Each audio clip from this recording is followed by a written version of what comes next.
Hello, everyone. Welcome to Inside the Americas. Here's a look at today's show. Mexico hit with another massive earthquake. Over 200 people killed as buildings crumbled into dust in Mexico City. Then an end to the newly reopened U.S. Embassy in Cuba. A health scare there has led the White House to consider just that. And politics takes center stage at Hollywood's annual TV awards ceremony, the Emmys. I'm Jeannie Godula. First, Mexico was hit with another deadly earthquake this week, leaving more than 200 people dead. The 7.1 magnitude quake came the exact same day. Close to 10,000 were killed in another quake in 1985. This latest one coming just 2 hours after earthquake drills were held across the country to mark the date. The tremors caused several buildings to collapse in Mexico City, including a school that crushed and killed 20 children. Yuka Roya reports. The tremor shook the building so hard it crumbled, giving occupants little time to escape. Dozens have died or gone missing at this school alone in Mexico City. My children go to school in the next street, and when I saw this school, I panicked. I ran and ran looking for my children. Rescue workers continued to search, listening for sounds to see if there are any survivors trapped underneath. Thousands fled into the streets in panic after the quake hit, but many residents stayed to help rescue those trapped. Visibly shaken, a woman walked out of the rubble after being asked to identify a boy. President Enrique Pena Nieto also visited the site, announcing that many of the victims were small primary school children. He issued a video statement asking the nation to stay calm. We may still find people under the rubble. Stay in touch, follow lines of communication. We will keep people updated.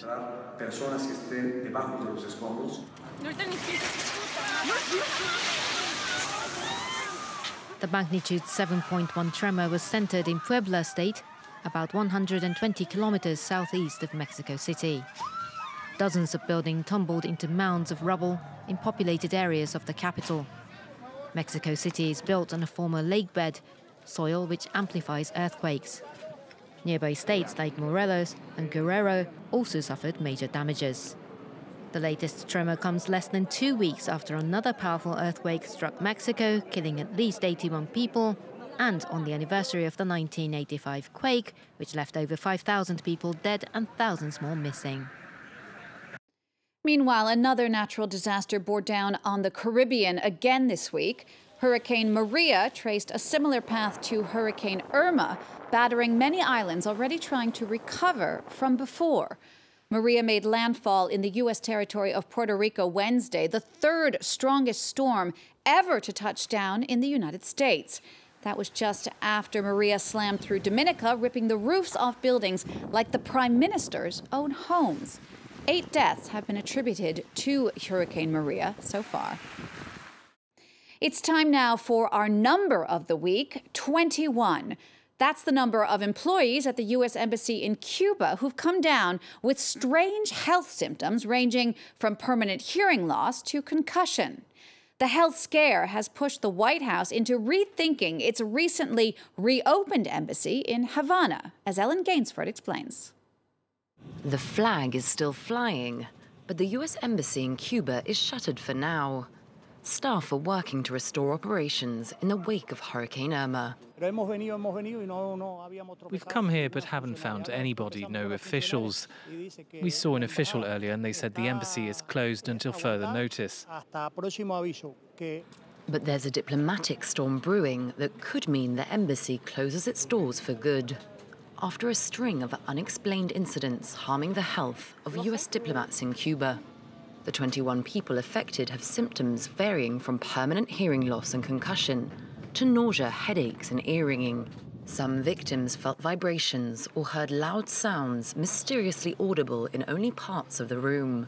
One theory suggests a sonic weapon could be behind the injuries. We have it under evaluation. It's a very serious issue with respect to the harm that certain individuals have suffered. We've brought some of those people home. It's under review. The incidents began in late 2016. while the last reported was this August. The US still hasn't identified a culprit. American officials say they aren't ruling out a third country or a rogue faction of Cuba's security services. The attacks could jeopardize the historic thaw in relations between the two nations. The former foes reopened embassies in Washington and Havana in 2015, after roughly a half-century of estrangement. Donald Trump, meanwhile, brought his defiant America First vision to the UN this week. The U.S. president defended his position in his first ever address there at the General Assembly, saying the U.S. has had a, quote, one-sided relationship with the UN for too long. Trump also had exceptionally harsh words for Iran, hinting he could walk away from the landmark nuclear deal negotiated 2 years ago. He also hit hard on North Korea and the ongoing nuclear crisis there, vowing to, quote, totally destroy the North if provoked. No nation on earth has an interest in seeing this band of criminals arm itself with nuclear weapons and missiles. The United States has great strength and patience, but if it is forced to defend itself or its allies, we will have no choice but to totally destroy North Korea. Well, since he first took office 9 months ago, Donald Trump has been slammed by almost every awards ceremony in Hollywood. That was the case again this week at the annual TV honors, the Emmys. Everyone from host Stephen Colbert to Lily Tomlin, Jane Fonda, or Alec Baldwin got in a few jabs. But they were all surpassed by the most surprising surprise guest of the evening, former White House press secretary Sean Spicer. He might not have been in the auditorium, but on Sunday night, Donald Trump was all over the Emmys. That is the punchline to almost every joke. We know that the biggest TV star of the last year is Donald Trump. Yeah. He's been sent up by comedians for years, but parodies of the president have flourished since Donald Trump's taken office. Leading the charge, satirical sketch show Saturday Night Live, which scooped up a handful of Emmy Awards, including one for Alec Baldwin as Best Supporting Actor for his impersonation of the president. I suppose I should say, at long last, Mr. President, here is your Emmy. A nod to the fact that the 45th president said he should have won an Emmy for his reality TV show The Apprentice during a political debate. Should have gotten it. Far from the awards ceremony, Trump did have support from one camp, Fox News presenter Sean Hannity, who was swift to point the finger at those who would mock him. Leftist Hollywood elites smearing, slandering, besmirching the character of President Trump at the Emmys, and it shows how out of touch, oblivious they are to the American people and the agenda that you voted for.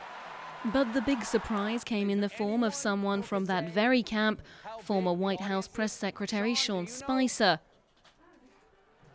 He himself had been impersonated on Saturday Night Live by actress Melissa McCarthy. This will be the largest audience to witness an Emmys, period, both in person and around the world. Everybody give it up. Spicer poked fun at himself as well as at the president, but the appearance wasn't applauded by everyone in Hollywood.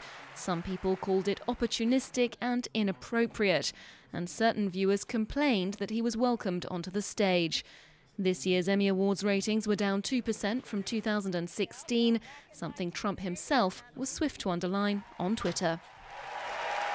And we'll leave you now with this heartwarming story out of the Children's Hospital in San Diego. The staff there are doing all they can to make being sick just a little bit better. The hospital has unveiled a series of remote-controlled cars that let young patients drive themselves into the operating room. The cars are in fact driven by doctors or nurses, but the kids can have their pick of a BMW, Mercedes, or Lamborghini. It's all part of a new program to make the little patients feel slightly more relaxed as they head into surgery.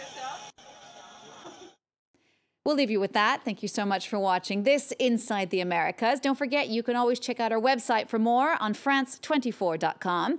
We'll see you again next week, I hope, for all the news from north to south.